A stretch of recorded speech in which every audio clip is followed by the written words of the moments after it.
Bismillahirrahmanirrahim. Assalamualaikum warahmatullahi wabarakatuh. Selamat datang rekan-rekan semua. Selamat bertemu kembali di mata kuliah metode penelitian pertemuan kedua. Pada video kali ini, di pertemuan kedua ini, saya ingin sharing mengenai paradigma penelitian.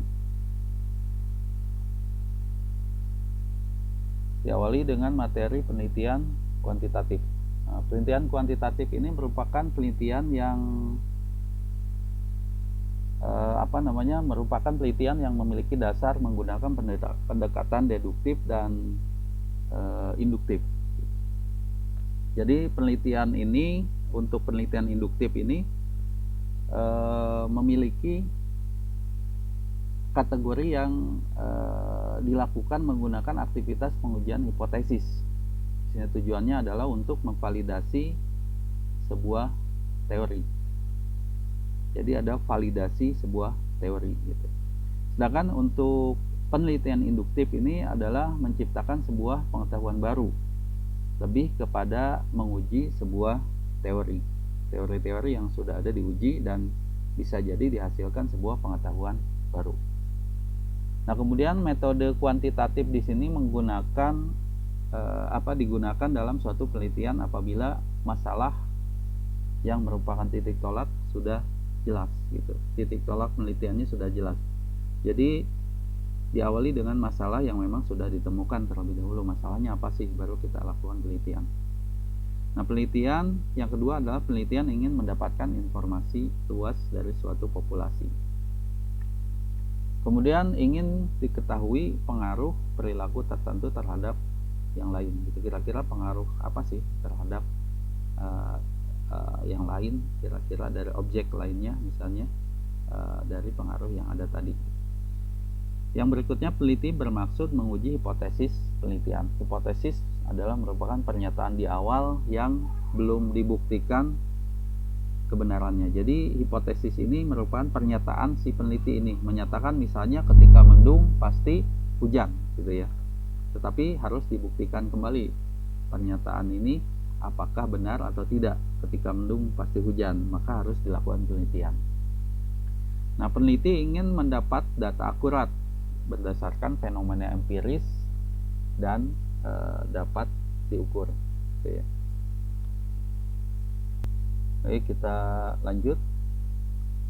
Nah, yang selanjutnya adalah ingin menguji adanya keraguan validitas pengetahuan, teori dan produk tertentu. Validitas di sini berarti misalnya Anda mendapat kabar atau berita dari teman Anda, maka Anda cek kira-kira berita dari teman Anda itu valid atau tidak, atau justru hoax gitu, misalnya seperti itu. Kalau valid berarti bisa dikatakan beritanya benar. Gitu. Kalau hoax berarti bisa jadi berita itu justru akan menjerumuskan kita. Nah, ini yang harus kita uji, kira-kira valid atau tidak. Selanjutnya kita lihat ada sebuah gambar di sini ya, penggunaan logika untuk merumuskan sebuah hipotesis. Ini ya, kita lihat gambar petanya seperti ini. Nah, di sini dari teori empiris, sumber masalahnya ada empiris dan ada teoritis gitu ya. Nah, untuk empiris sendiri biasanya pengetahuan ini diperoleh dari observasi atau percobaan gitu ya. Ini adalah sumber masalah yang berhubungan dengan empiris. Kalau teori berdasarkan teori teoritis atau pola pikir atau pikiran gitu ya. Nah, kemudian ada melakukan perumusan masalah, dilakukan rumusan masalah, dirumuskan masalahnya seperti apa gitu. Kemudian di sini dibagi menjadi dua, ada selanjutnya setelah ada perumusan masalah ada konsep dan teori yang relevan, kemudian berikutnya adalah penemuan yang relevan. Nah, konsep dan teori ini didasarkan pada bahan bacaan dan berpikir. Biasanya di dasar teori kita menggunakan dari teori-teori ilmuwan, profesor, atau mungkin dari teori-teori yang sebelumnya yang sudah digunakan. Nah, kemudian selanjutnya ada pengajuan hipotesis, kemudian selanjutnya ke paradigma, hubungan antar variabel gitu. Kemudian menyusun instrumen penelitian yang di sini ada metode strategi pendekatan penelitian. Kemudian masuk ke mengumpulkan dan menganalisis, kemudian ditemukan hasilnya, maka dilakukan dibuatlah kesimpulan gitu ya. Baik, selanjutnya ini untuk merumuskan hipotesis. Di sini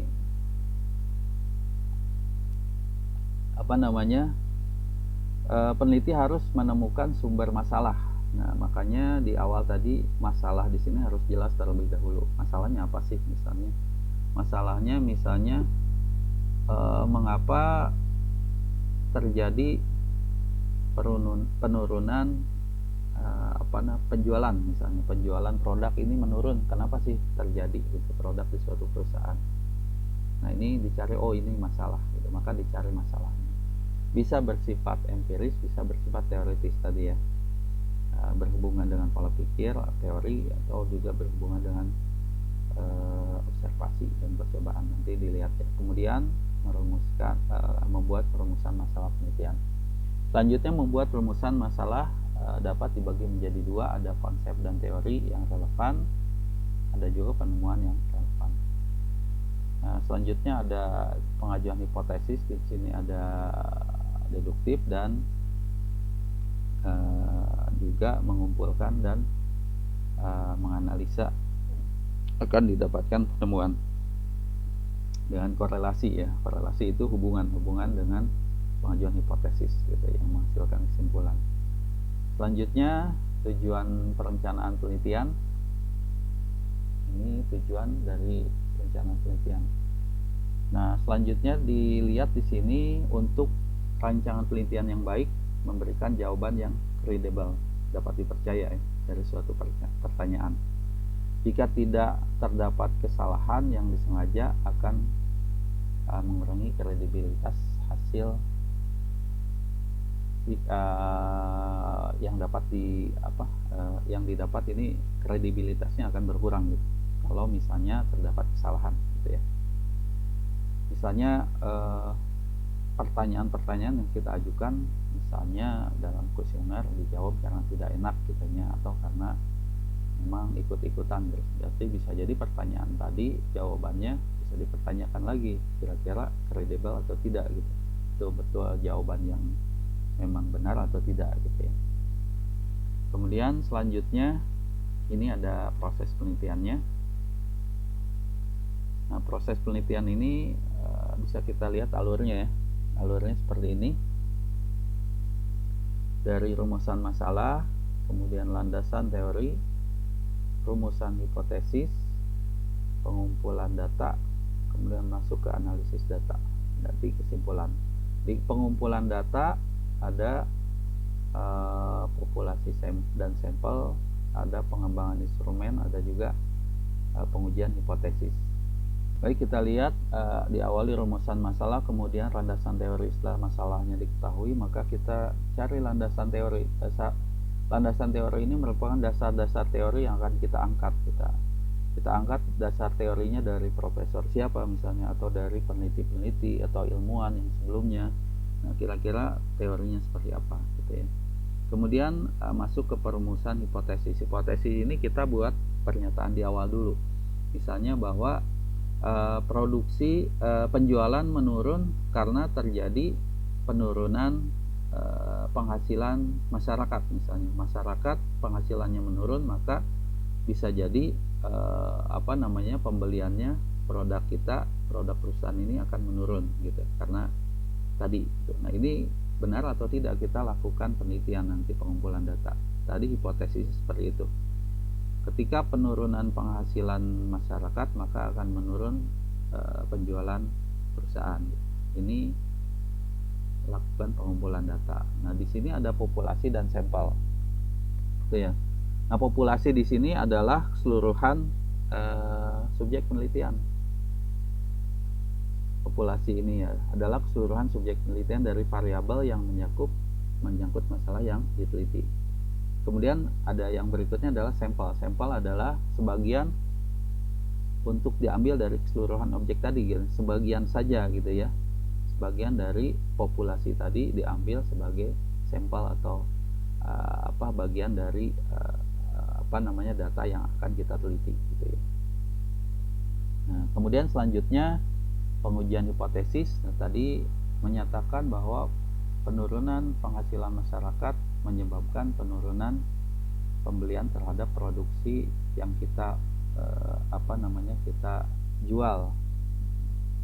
Penurunan penjualan maksudnya ya, penurunan penjualan di perusahaan kita misalnya. Betul atau tidak, kita uji hipotesis ini. Kemudian mengembangkan instrumennya kita kembangkan untuk pengembangan instrumen, lalu kita uji hipotesisnya. Itu untuk proses penelitian ya. Kemudian selanjutnya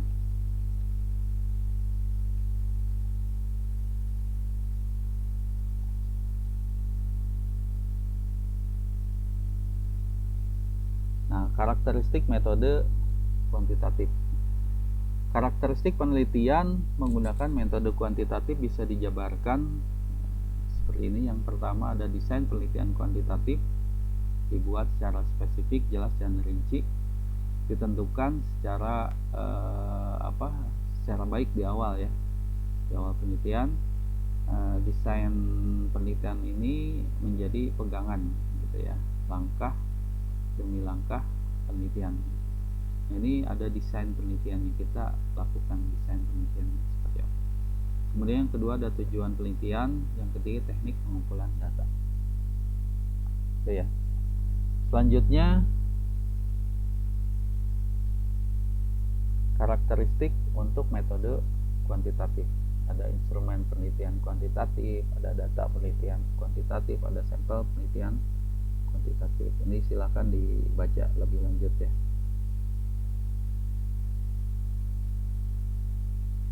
Nah, untuk karakteristik juga di sini ya, tadi tambahannya ada instrumen penelitian kuantitatif, ada data penelitian, ada sampel penelitian. Jadi ya, yang dari populasi ke sampel ya tadi ya, sudah di awal. Kemudian ada juga analisis penelitian kuantitatif dan hubungan dengan responden. Ada juga usulan desain. Selanjutnya di sini penelitian dianggap selesai setelah semua kegiatan yang direncanakan ini dapat diselesaikan. Artinya semua jadwal penelitian, schedule penelitian, semua urutan penelitian yang sudah dilakukan. Dan hasil penelitian ini adalah selanjutnya tingkat kepercayaan terhadap hasil penelitian kuantitatif dan melakukan pengujian validasi dan reliabilitas instrumen. Reliable tidak, valid tidak datanya gitu. Ini dilakukan dari hasil penelitian tadi.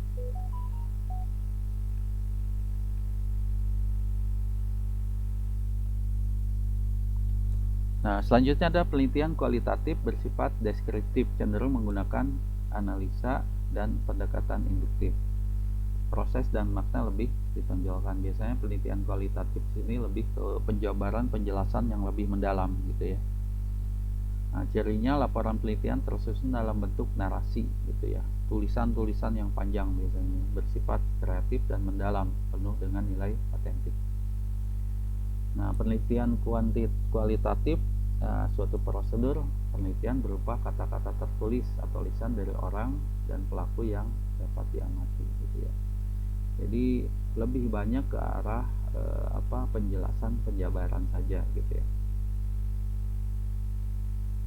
Penelitian kualitatif, masalah yang dihadirkan oleh peneliti masih remang-remang, cenderung tidak jelas dan kompleks dan dinamis, bersifat sementara. Nah, penelitian kualitatif ini berkembang atau bisa diganti setelah penelitian tersebut berada di lapangan gitu ya.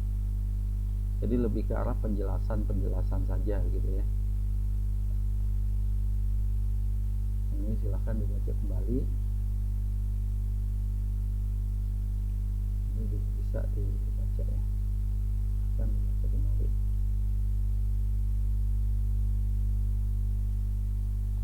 Nah, macam-macam analisis kualitatif di sini ada analisis komponensial. Sini mencari spesifik pada setiap struktur internal dengan cara mengkontraskan antar elemen. Nah, dilakukan melalui observasi dan wawancara terseleksi dengan pertanyaan yang mengkontraskan. Jadi pertanyaannya kontras gitu ya ke objek yang ditanya di wawancara gitu. Wawancara langsung di lapangan dan juga observasi. Untuk analisis tema struktural, mencari hubungan di antara domain dan bagaimana hubungan dengan keseluruhan dinyatakan dalam tema atau judul penelitian. Ini itu saja mungkin ya. Untuk selanjutnya silakan teman-teman baca kembali materi-materinya. Untuk pertanyaan-pertanyaan selanjutnya silahkan ditanyakan melalui grup WhatsApp atau juga di Japri ya ke saya, silahkan ditanyakan. Mungkin ada yang memang masih bingung atau ada yang ingin ditanyakan lebih lanjut gitu. Karena waktunya terbatas di ruang YouTube ini, untuk sesi selanjutnya silahkan dibaca kembali oleh teman-teman semua. Terima kasih rekan-rekan semua, mudah-mudahan bisa dipahami dan bisa diambil hikmah manfaatnya. Assalamualaikum warahmatullahi wabarakatuh.